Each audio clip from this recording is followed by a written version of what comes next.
بسم الله الرحمن الرحيم الحمد لله رب العالمين والصلاة والسلام على أشرف الأنبياء والمرسلين نبينا محمد وعلى آله وصحبه أجمعين أما بعد സഹോദരങ്ങളെ, ഉംദത്തുൽ അഹ്കാമിൽ നമ്മൾ ബാബുൽ വിത്റിലാണ് ഉള്ളത്.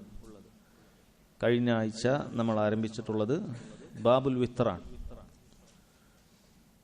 വിത്ർ നിസ്കാരവുമായി ബന്ധപ്പെട്ട്, അതല്ലെങ്കിൽ രാത്രി നിസ്കാരവുമായി ബന്ധപ്പെട്ട് വന്നിട്ടുള്ള ഹദീസുകളാണ് അബ്ദുൽ ഗനി അൽ മഖ്ദിസി റഹിമഹുല്ലാ ഈ അധ്യായത്തിൽ കൊണ്ടുവന്നിട്ടുള്ളത്. അതിൽ ചില ഹദീസുകൾ കഴിഞ്ഞ ക്ലാസ്സിൽ നമ്മൾ മനസ്സിലാക്കുകയുണ്ടായി. അതേപോലെ ഖിയാമുൽ ലൈലുമായി ബന്ധപ്പെട്ട, വിത്റുമായി ബന്ധപ്പെട്ട ചില അടിസ്ഥാനങ്ങളും മനസ്സിലാക്കുകയുണ്ടായി. നമ്മൾ പറഞ്ഞു, വിത്ർ അത് ഒറ്റയിൽ അവസാനിക്കുന്നത് കൊണ്ടാണ് അതിനെ വിത്ർ എന്ന് പറയുന്നത്. അല്ലാഹു സുബ്ഹാനഹു വ തആല വിത്റിനെ ഇഷ്ടപ്പെടുന്നു എന്ന് ഹദീസുകളിൽ കാണാം. നമ്മൾ പറഞ്ഞു, അതിന്റെ ആരംഭം അത് ഇശാ നിസ്കാരം കഴിഞ്ഞത് മുതലാണ്, അത് അവസാനിക്കുന്നത് ഫജ്ർ വരെ. അവിടെ നമ്മൾ മനസ്സിലാക്കി, ഇശാ നിസ്കാരം കഴിഞ്ഞത് മുതൽ എന്ന് പറയുമ്പോൾ ആരെങ്കിലും യാത്രക്കോ മറ്റോ ജംഉ തഖ്ദീം ചെയ്തു മഗ്രിബും ഇശയും ഒരുമിച്ച് മഗ്രിബിന്റെ സമയത്ത് തന്നെ നിസ്കരിച്ചാലും ഒരാൾക്ക് ഇശാ നിസ്കരിച്ച് കഴിഞ്ഞാൽ വിത്റാക്കാവുന്നതാണ്. ഒരാൾക്ക് വേണമെങ്കിൽ വിത്ർ അപ്പോൾ തന്നെ ചെയ്യാം. ഉദാഹരണത്തിന്, ഒരാൾ യാത്ര പുറപ്പെടുകയാണ്, അയാളുടെ വാഹനം 8 മണിക്കാണ് പുറപ്പെടുന്നത്, അല്ലെങ്കിൽ ഇശായുടെ സമയം എപ്പോഴാണെങ്കിൽ ഇശ എപ്പോഴാണോ അപ്പോഴാണ് അയാളുടെ വാഹനം പുറപ്പെടുന്നത്. അതുകൊണ്ട് തന്നെ അയാൾ അതിനു മുമ്പ് തന്നെ ജംഉ ചെയ്തു, ചുരുക്കാതെ പൂർണ്ണമായി വീട്ടിൽ നിന്ന് നിസ്കരിച്ചു. ഉടൻ തന്നെ അയാൾ വിചാരിക്കുകയാണ്, എന്നാൽ വിത്റും കൂടി നിസ്കരിക്കാൻ പറ്റുമോ എന്ന് ചിന്തിക്കുകയാണെങ്കിൽ അയാൾക്ക് പറ്റും. പണ്ഡിതന്മാർ പറയുന്നു, ഇശാ നിസ്കാരവുമായി ബന്ധപ്പെട്ടതാണ് വിത്ർ. അതെപ്പോൾ നിർവഹിക്കപ്പെടുന്നു അതിനുശേഷമേ ഒരാൾക്ക് എന്ത് ചെയ്യാൻ പാടുള്ളൂ? വിത്ർ നിസ്കരിക്കാൻ പാടുള്ളൂ. ഇനി വേറൊരാൾ, അയാൾ രാത്രി 10 മണിക്കേ ഇശാ നിസ്കരിക്കുന്നുള്ളൂ. ഇശയുടെ അവസാന സമയം, ഇശയുടെ ഏറ്റവും അഫ്ളലായ ഒരു സമയം നമ്മൾ പറഞ്ഞു, ജമാഅത്തായി നിസ്കരിക്കുകയാണെങ്കിൽ അങ്ങനെ വൈകിപ്പിക്കുന്നത് ഫضലുണ്ട് എന്ന് ഹദീസുകളിലുള്ളത് പറഞ്ഞു. അങ്ങനെ ഒരാൾ അപ്പോഴാണ് നിസ്കരിക്കുന്നത് എങ്കിൽ അയാൾക്ക് ആ ഇശാ നിസ്കാരത്തിന് ശേഷം മാത്രമേ വിത്ർ നിസ്കരിക്കാൻ പാടുള്ളൂ. അതല്ലാതെ ഇശാ ബാങ്ക് കൊടുത്തു കഴിഞ്ഞാൽ വിത്ർ ആരംഭിക്കാൻ പാടില്ല. അതോ വിത്ർ ഇശാ കഴിഞ്ഞത് മുതലാണ് ആരംഭിക്കേണ്ടത് എന്നാണ്. അതിന്റെ അവസാന സമയം നമ്മൾ പറഞ്ഞു സുബഹിന്റെ ബാങ്ക് വരെ, തുലൂഉൽ ഫജ്ർ, അതാണ് അതിന്റെ അവസാന സമയം. അത്ര വരെയാണ് നിസ്കരിക്കേണ്ടത് എന്നാണ്. പിന്നീട് നമ്മൾ കഴിഞ്ഞ ക്ലാസ്സിൽ മനസ്സിലാക്കിയ കാര്യം, അത് ഈരണ്ടായിട്ടാണ് നിസ്കരിക്കേണ്ടത്. രാത്രി നിസ്കാരം അത് ഈരണ്ടായിട്ടാണ് നിസ്കരിക്കേണ്ടത്. എന്നാൽ വിത്ർ അത് നമ്മൾ പറഞ്ഞു, അതിന് ചില പ്രത്യേക സാഹചര്യങ്ങളിൽ ഇനി ഇൻഷാ അല്ലാഹ് അതിന്റെ ഹദീസുകൾ വരുന്നുണ്ട്. അപ്പോൾ ഈരണ്ടാക്കാതെ നിസ്കരിക്കുന്ന ചില സാഹചര്യങ്ങളും ഉണ്ട്, അഥവാ 2 റക്അത്തിൽ സലാം വീട്ടാത്ത ചില സാഹചര്യങ്ങളും ഉണ്ട്. പിന്നെ അതിന്റെ എണ്ണവുമായി ബന്ധപ്പെട്ടിട്ടുള്ള ചർച്ചകൾ നമ്മൾ പറഞ്ഞു. അത് ബഹുഭൂരിപക്ഷം പണ്ഡിതന്മാരും മുൻഗാമികളും ശേഷക്കാരുമൊക്കെ പറയുന്നത് രാത്രി നിസ്കാരത്തിന് എണ്ണമില്ല എന്നുള്ളതാണ്. നബി സല്ലല്ലാഹു അലൈഹി വസല്ലമയോട് രാത്രി നിസ്കാരത്തെക്കുറിച്ച് ചോദിച്ചു വന്ന സഹാബിയോട് എണ്ണം പറഞ്ഞു കൊടുക്കാതെ മസ്ന എന്ന് പറഞ്ഞതിന്റെ താല്പര്യം രാത്രി ഈരണ്ടായിട്ട് നിസ്കരിക്കലാണ്. ഇനി നീ ഫജ്ർ ഭയപ്പെടുകയാണ് എങ്കിൽ വിത്റാക്കുക എന്ന് പറഞ്ഞതിന്റെ താല്പര്യം ഫജ്റാകുന്നതിന് മുമ്പ് അത് എത്രയാണോ അയാൾ നിസ്കരിച്ചത് അത് വിത്റാക്കുക. എത്ര നിസ്കരിച്ചോളൂ, ഒരാൾക്ക് എണ്ണമില്ലാതെ നിസ്കരിച്ച് വിത്റാക്കാം എന്നാണ്. എന്നാൽ നമ്മൾ പറഞ്ഞു, നബി സല്ലല്ലാഹു അലൈഹി വസല്ലം അവിടുന്ന് റമളാനിലാകട്ടെ അല്ലാത്ത സമയത്താകട്ടെ അവിടുന്ന് 11 റക്അത്തിൽ വർദ്ധിപ്പിച്ചിട്ടില്ല എന്നാണ്. അതുകൊണ്ട് ഒരാൾ ആ 11 റക്അത്ത് അത് തന്നെ തുടരുകയാണ് എങ്കിൽ അത് നല്ലതാണ്. അതാണ് നല്ലത്. ഒരാൾ അതിൽ കുറച്ചാലോ അതിൽ കൂട്ടിയാലോ അതിൽ തെറ്റുമില്ല. ഇതാണ് ഭൂരിപക്ഷം പണ്ഡിതന്മാരുടെയും അഭിപ്രായം. അടുത്ത ഹദീസ് വായിക്കാം. عن عائشة رضي الله عنها قالت من كل الليل قد أوتر رسول الله صلى الله عليه وسلم من أول الليل وأوسطه وآخره فانتهى وتره إلى السحر. ആയിഷ റളിയല്ലാഹു അൻഹ പറയുകയാണ്, മിൻ കുല്ലിൽ ലൈലി ഖദ് ഔതറ റസൂലുള്ളാഹി സ്വല്ലല്ലാഹു അലൈഹി വസല്ലം. റസൂലുള്ളാഹി സ്വല്ലല്ലാഹു അലൈഹി വസല്ലം രാത്രിയിൽ എപ്പോഴും രാത്രിയുടെ വ്യത്യസ്ത സമയങ്ങളിൽ വിത്ർ നിസ്കരിച്ചിട്ടുണ്ട്. നമ്മൾ പറഞ്ഞു വിത്റിന്റെ ആരംഭവും അവസാനവും പറഞ്ഞു. റസൂലുള്ളാഹി സ്വല്ലല്ലാഹു അലൈഹി വസല്ലം രാത്രിയുടെ എല്ലാ സമയങ്ങളിലും നിസ്കരിച്ചിട്ടുണ്ട്. മിൻ അവ്വലിൽ ലൈൽ, രാത്രിയുടെ ആദ്യ ഭാഗത്ത് നിസ്കരിച്ചിട്ടുണ്ട്, അഥവാ ഇശ കഴിഞ്ഞിട്ടുള്ള സമയം ആദ്യ ഭാഗത്ത് അവിടെ നിസ്കരിച്ചിട്ടുണ്ട്. ഔസതിഹി, അതുപോലെ ചില സമയത്ത് രാത്രിയുടെ മധ്യഭാഗത്ത് നിസ്കരിച്ചിട്ടുണ്ട്. ആഖിരിഹി, അതേപോലെ അവസാനവും നിസ്കരിച്ചിട്ടുണ്ട്. നബി സല്ലല്ലാഹു അലൈഹി വസല്ലം രാത്രിയുടെ എല്ലാ ഭാഗത്തും അങ്ങനെ വിത്ർ മാറി മാറി നിസ്കരിച്ചിട്ടുണ്ട്. ഫൻതഹ വിത്റുഹു ഇല സഹർ, അത് ഏത് സമയമായാലും വിത്ർ അവിടുന്ന് സഹറിന്റെ അഥവാ നമുക്കറിയാം അത്താഴ സമയം, അതിന്റെ അപ്പുറത്തേക്ക് പോകാറില്ല, അവിടെ നിൽക്കും. അതിന്റെ അവസാനം അതാണ്, രാത്രിയുടെ അവസാനം അതാണ്. അതുവരെ നബി സല്ലല്ലാഹു അലൈഹി വസല്ലം നിസ്കരിക്കാറുണ്ടായിരുന്നുള്ളൂ എന്നാണ്. അതുകൊണ്ട് തന്നെ നമ്മൾ കഴിഞ്ഞ ക്ലാസ്സിൽ പറഞ്ഞ ഒരു കാര്യമാണ്, ആരെങ്കിലുമൊക്കെ രാത്രി എഴുന്നേൽക്കുകയില്ല അഥവാ ഫജറിന് മുമ്പായിട്ടൊന്നും എഴുന്നേൽക്കുകയില്ല, ഫജർ ബാങ്ക് കൊടുത്തതിന് ശേഷം മാത്രമേ എഴുന്നേൽക്കുകയുള്ളൂ എന്നാണ് ഒരാൾക്കെങ്കിൽ, അയാൾക്ക് അതിനെ സാധിക്കുന്നുള്ളൂ എങ്കിൽ അയാൾ ആദ്യത്തിൽ തന്നെ, രാത്രിയുടെ ആദ്യത്തിൽ തന്നെ അയാൾക്ക് നിസ്കരിക്കാവുന്നതാണ്. കാരണം നബി സല്ലല്ലാഹു അലൈഹി വസല്ലം നിസ്കരിച്ചിട്ടുണ്ട്. അബൂ ഹുറൈറ റളിയല്ലാഹു അൻഹുവിനോട് നബി സല്ലല്ലാഹു അലൈഹി വസല്ലം പറഞ്ഞതും നമ്മൾ മനസ്സിലാക്കി. ഒരാൾക്ക് അങ്ങനെ വിത്ർ നിസ്കരിക്കാം. ഏറ്റവും അഫ്ളലായത് ഒരാൾക്ക് കിട്ടിയിട്ടില്ല എന്ന് വിചാരിച്ച് പിന്നെ പാടെ ഒഴിവാക്കുക എന്നുള്ളതല്ല, അയാൾക്ക് അതിന്റെ താഴെയുള്ള ദറജ സ്വീകരിക്കാവുന്നതാണ്. ഉറങ്ങുന്നതിന് മുമ്പായിട്ട് അയാൾക്ക് 1, 3, 5 ഒക്കെ വിത്ർ നിസ്കരിക്കുക എന്നുള്ളത് അയാൾക്ക് അത് ചെയ്യാം. അതാണ് അയാൾ ചെയ്യേണ്ടത് എന്നാണ്. ഈ ഹദീസിലുള്ള ഫായിദകളാണ്. ഒന്നാമത്തെ അൽ ഫായിദത്തുൽ ഊല, ശൈഖ് ഇബ്നു ഉസൈമീൻ റഹിമഹുല്ലാ പറയുന്നു, അന്നൽ അംറ വാസിഉൻ ഫിൽ വിത്ർ മിൻ അവ്വലിൽ ലൈൽ ഔ ഔസതിഹി ഔ ആഖിരിഹി. ഇപ്പോൾ പറഞ്ഞ കാര്യം, വിത്റിന്റെ കാര്യത്തിൽ കാര്യം വിശാലമാണ്. അവസാനത്തിലേ നിസ്കരിക്കാവൂ എന്നല്ല, മറിച്ച് അതിന്റെ ആദ്യത്തിലും നിസ്കരിക്കാം, മധ്യത്തിലും നിസ്കരിക്കാം, അവസാനത്തിലും നിസ്കരിക്കാം. വിത്ർ ഏത് സമയത്ത് വേണമെങ്കിലും നിസ്കരിക്കാം. വിഷയം വിത്ർ അവസാനത്തിലേക്കാക്കാൻ നമ്മൾ ശ്രമിക്കുക. അവസാനം നിസ്കരിക്കുന്നത് വിത്റാക്കാൻ ശ്രമിക്കുക. അത് ആദ്യത്തിലാകട്ടെ, അവസാനത്തിലാകട്ടെ, മധ്യത്തിലാകട്ടെ, വിഷയമില്ല എന്നാണ്. രണ്ടാമത്തെ ഫായിദ അദ്ദേഹം പറയുന്നു, മുറാഅത്തു നബി സല്ലല്ലാഹു അലൈഹി വസല്ലം ലിൽ അഹ്വാൽ. നബി സല്ലല്ലാഹു അലൈഹി വസല്ലം അവസ്ഥകളെ പരിഗണിച്ചിരുന്നു എന്നാണ്. അഥവാ ചില സമയത്ത് നമുക്ക് രാത്രി പ്രയാസമുണ്ടാകുന്ന, എഴുന്നേൽക്കാൻ പ്രയാസമുള്ള അവസ്ഥകൾ ഉണ്ടാകാം. നബി സല്ലല്ലാഹു അലൈഹി വസല്ലം അങ്ങനെ വെറുതെ അബസായിട്ട് ചെയ്തതല്ല, ഒരു കാര്യവുമില്ലാതെ ചെയ്തതല്ല എന്നാണ് ശൈഖ് ഇബ്നു ഉസൈമീൻ റഹിമഹുല്ലാ പറയുന്നത്. ചില സമയത്ത് രാത്രിയുടെ ആദ്യ ഭാഗത്ത് നല്ല ഉന്മേഷം ഉണ്ടാകും, അപ്പോൾ ആ സമയത്ത് അപ്പോൾ ചിലപ്പോൾ അങ്ങനെ നിസ്കരിക്കും. ചില സമയത്ത് അവസാനം എഴുന്നേൽക്കുകയില്ല എന്ന് ഭയപ്പെടുകയാണെങ്കിൽ ചിലപ്പോൾ മധ്യത്തിൽ തന്നെ എഴുന്നേറ്റ് നിസ്കരിച്ച് അപ്പോൾ നിസ്കരിക്കും. അങ്ങനെ ഒരാൾക്ക് എപ്പോഴാണോ അവസ്ഥ മാറ്റങ്ങൾ ഉണ്ടാകാം, ആ അവസ്ഥകളെ പരിഗണിച്ചിരുന്നു എന്നാണ്. ഇപ്പോൾ രാത്രി നല്ല ബുദ്ധിമുട്ട് തോന്നുന്ന ഒരാൾക്കാണെങ്കിൽ എന്ത് ചെയ്യുക, സ്ഥിരമായി രാത്രി ആദ്യത്തിൽ നിസ്കരിക്കുന്ന ആളാണെങ്കിലും ഉറങ്ങിയിട്ട് കുറച്ച് കഴിഞ്ഞിട്ട് എഴുന്നേൽക്കാം എന്ന് വിചാരിക്കാം. ഇനി അതല്ല എപ്പോഴും വൈകിട്ടാണ് നിസ്കരിക്കാറുള്ളത്, അപ്പോൾ ചില സമയത്ത് ചിലപ്പോൾ വൈകിട്ടാണ് ഉറങ്ങുന്നത്, അപ്പോൾ ഇനി ഏതായാലും എഴുന്നേൽക്കാൻ സാധ്യതയില്ല എങ്കിൽ ആ സമയത്ത് നിസ്കരിച്ചിട്ട് തന്നെ ഉറങ്ങാം. അങ്ങനെ വ്യത്യസ്ത സമയത്തിൽ നബി സല്ലല്ലാഹു അലൈഹി വസല്ലം അവസ്ഥകളനുസരിച്ച് നിസ്കരിച്ചിരുന്നു എന്ന് കാണാം.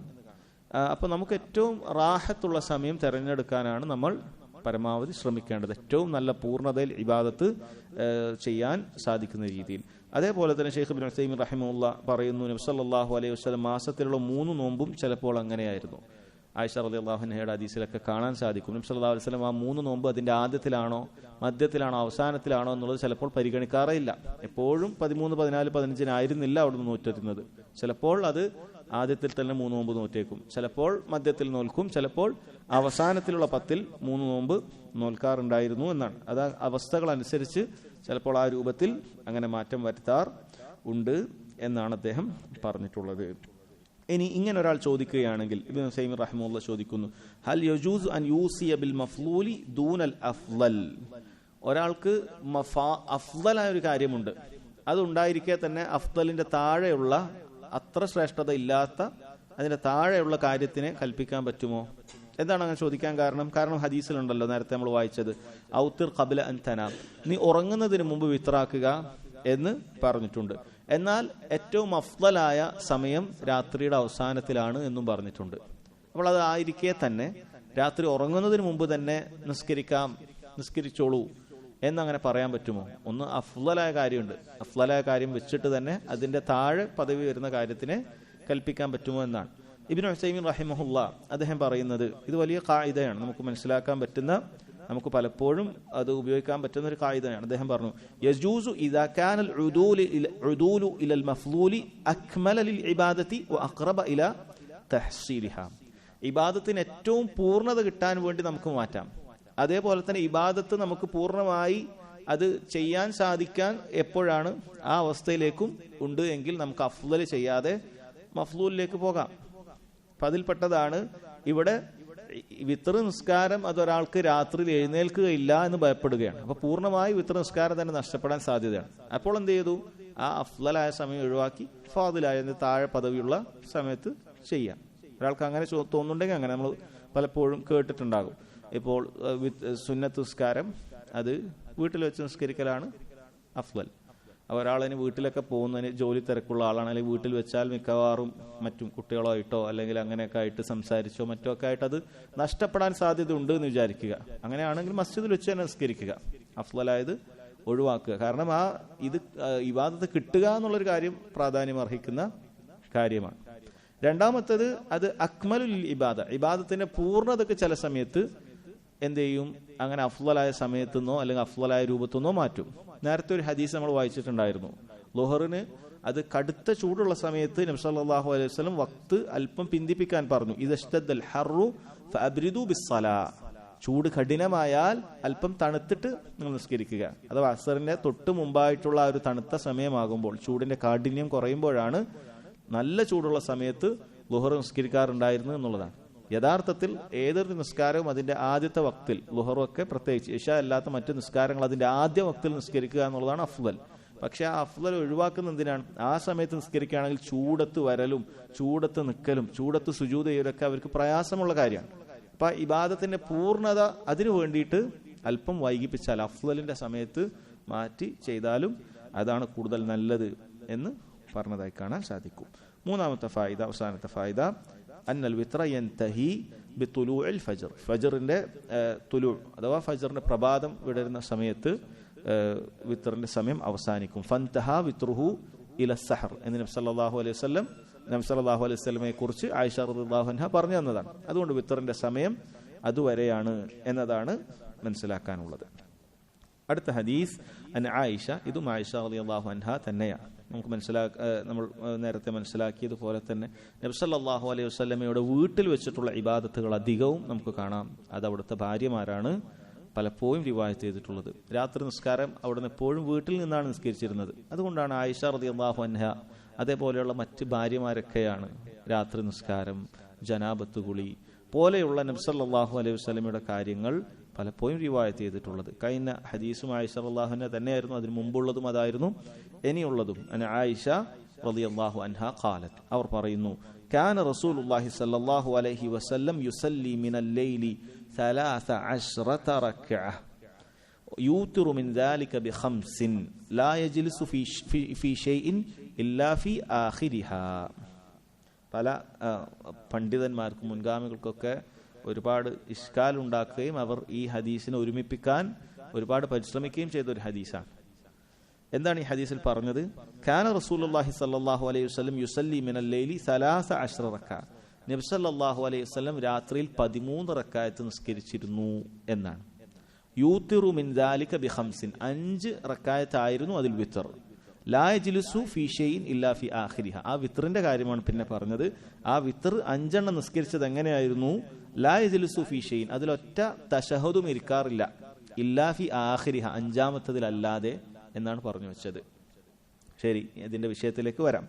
ഒന്നാമതായി പറഞ്ഞു, കാന റസൂലുള്ളാഹി സ്വല്ലല്ലാഹു അലൈഹി വസല്ലം യുസല്ലി മിനൽ ലൈലി 13 റക്അത്ത്, നബി സല്ലല്ലാഹു അലൈഹി വസല്ലം 13 റക്അത്ത് നിസ്കരിക്കാറുണ്ടായിരുന്നു. നമ്മൾ ചില ഹദീസൊക്കെ വിശദീകരിക്കുമ്പോൾ പറഞ്ഞിട്ടുണ്ട്, കാന എന്ന് വെച്ച് ഉപയോഗിക്കുന്ന പദം അത് പൊതുവേ അത് ഇസ്തിമ്രാർ വദ്ദവാം, പതിവായി ചെയ്തു എന്ന് അറിയിക്കാറുണ്ട് എന്നാണ്.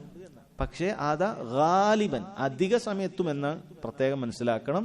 അല്ലാതെ ദായിമൻ, എപ്പോഴും എന്നർത്ഥമില്ല. അതേ ചെയ്തു എന്ന് കാനക്ക് അർത്ഥമില്ല. അതെന്താണ് തെളിവ്? ഹദീസുകൾ തന്നെയാണ് തെളിവ്. നബി സല്ലല്ലാഹു അലൈഹി വസല്ലം ജുമഅക്ക് ഓതിയിരുന്ന, ഫാത്തിഹയ്ക്ക് പുറമെ ഓതിയിരുന്ന സുന്നത്ത് നിസ്കാരങ്ങളെ കുറിച്ച് വന്ന 2 ഹദീസുകൾ കാണാം. അതിലൊന്നുള്ളത് കാന യഖറഉ ഫീ സ്വലാത്തിൽ ജുമഅത്തി ബിൽ അഅലാ വൽ ഗാശിയ സബ്ബിഹ് ഇസ്മ റബ്ബിക്കൽ അലീം ഹൽ അതാക ഹദീസുൽ ഗാശിയ. ഇതായിരുന്നു ഓതിയത്. കാന എന്ന് തന്നെയാണ് ഉപയോഗിച്ചത്, പതിവായി ഓതി എന്ന് വേണം.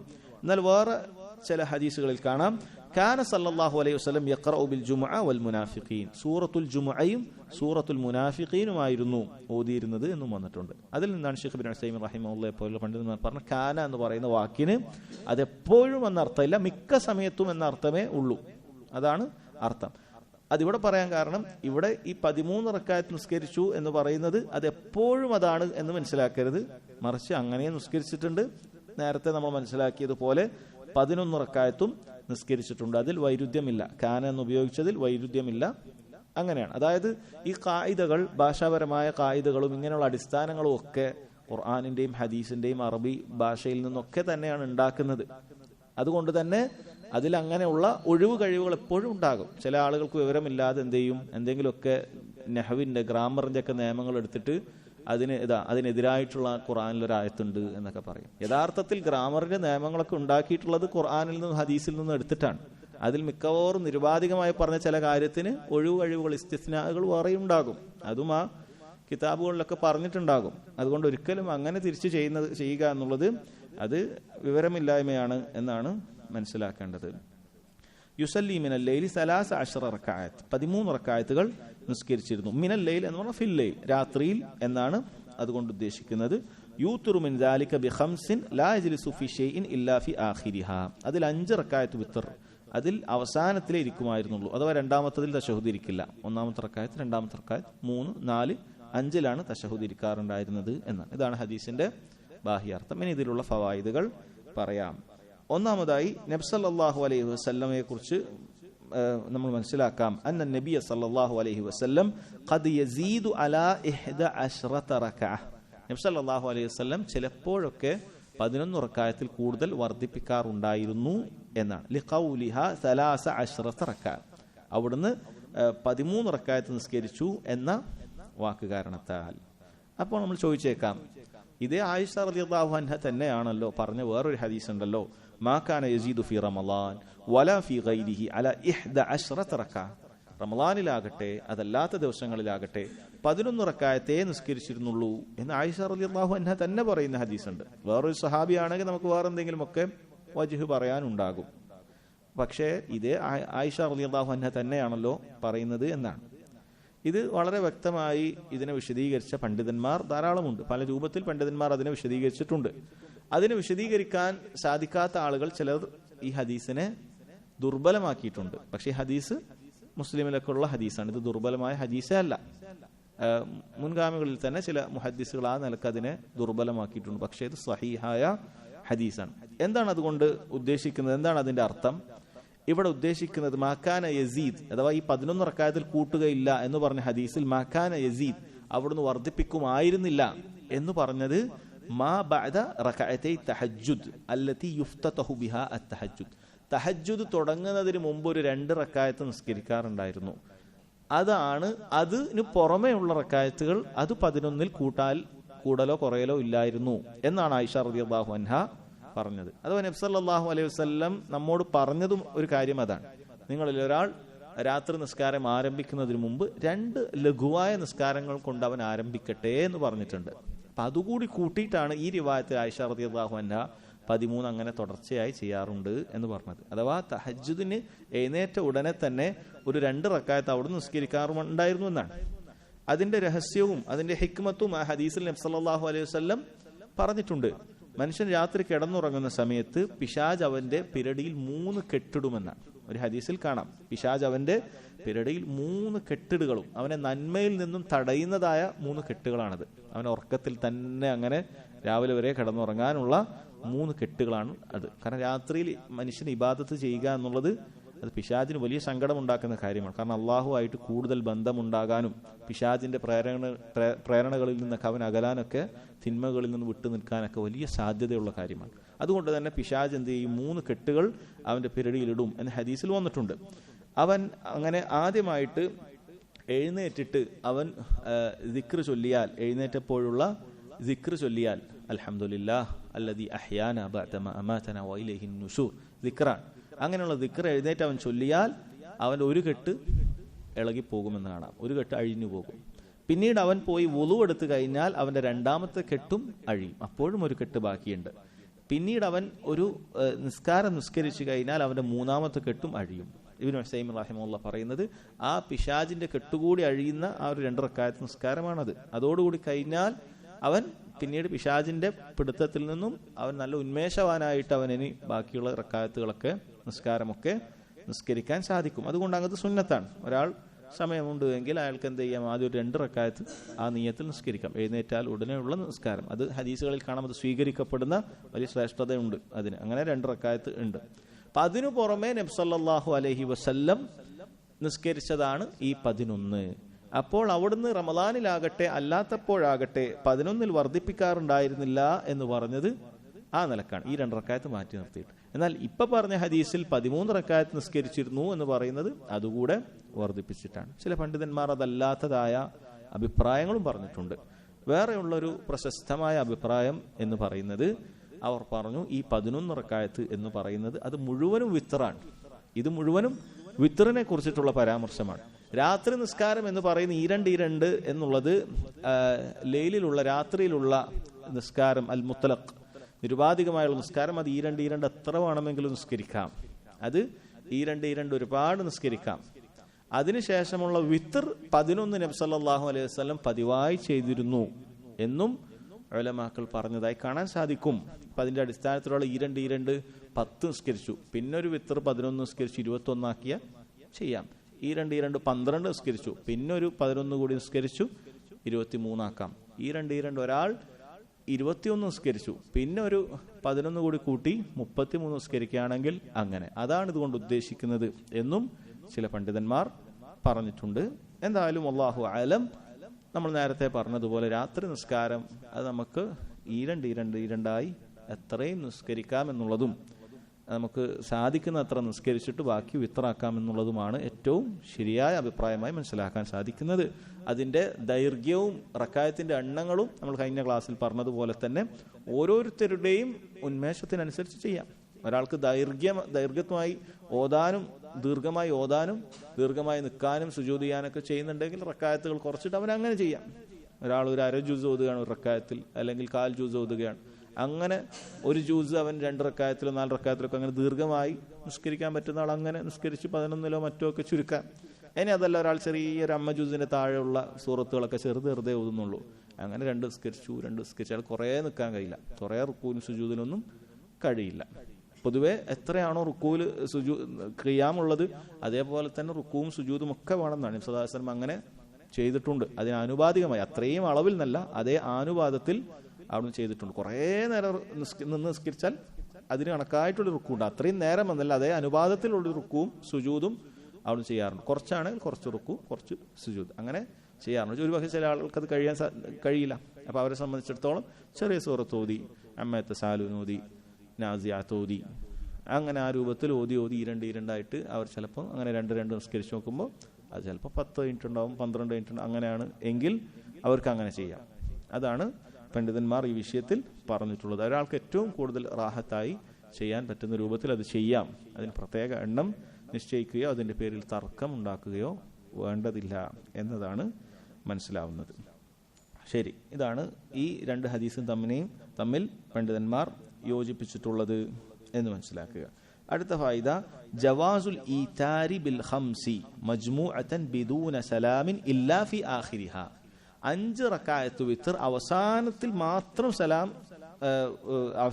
മാത്രം സലാം വീട്ടിക്കൊണ്ട്, അത് ഒറ്റ സലാമോടുകൂടി, ഇടയിൽ 2 സലാം വീട്ടാതെ 5 ഒറ്റ നൃത്തത്തിൽ തന്നെ അങ്ങനെ നിസ്കരിക്കാം എന്നതിന് അനുവദനീയമാണ് എന്ന് ഈ ഹദീസിൽ തെളിവുണ്ട്.